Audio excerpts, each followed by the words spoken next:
It may also be worth mentioning that the single picture they used of George Zimmerman, which seems to almost defy media protocol in comparison to other high-profile cases such as, Casey Anthony, where the media used tens, if not hundreds, of pictures of her.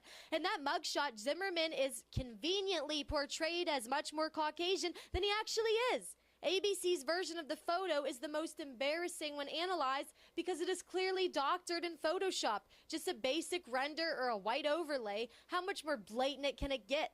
And in the midst of all this, the media also had on loop the Obama press conference where he says that if he had a son, it would look like Trayvon.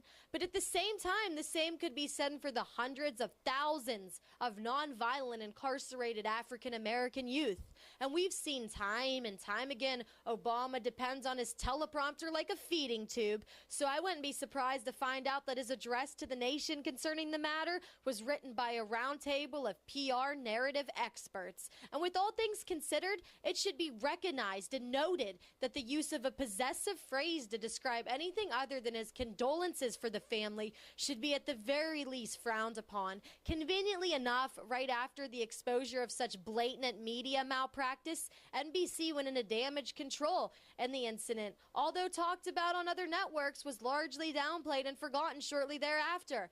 But hey, that's how our elitist masters see us. Short attention span slaves to be manipulated by subliminal messages. So they say we need to turn in our guns now and drink lots of fluoride. But the banker cartel's propaganda machines are running into blockades of internet exposure, which explains the recent push of internet censorship bills. After SOPA was defeated, John McCain introduced CISPA, which was just passed by the House. Oh, man.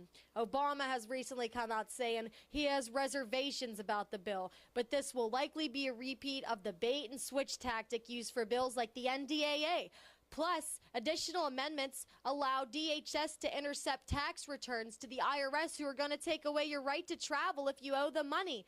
It's all about exercise of control and power, because they want us to learn that they, the ruling elite, are so nice to give us the rights we do have in attempts to reprogram and educate our civilization and crown themselves as God.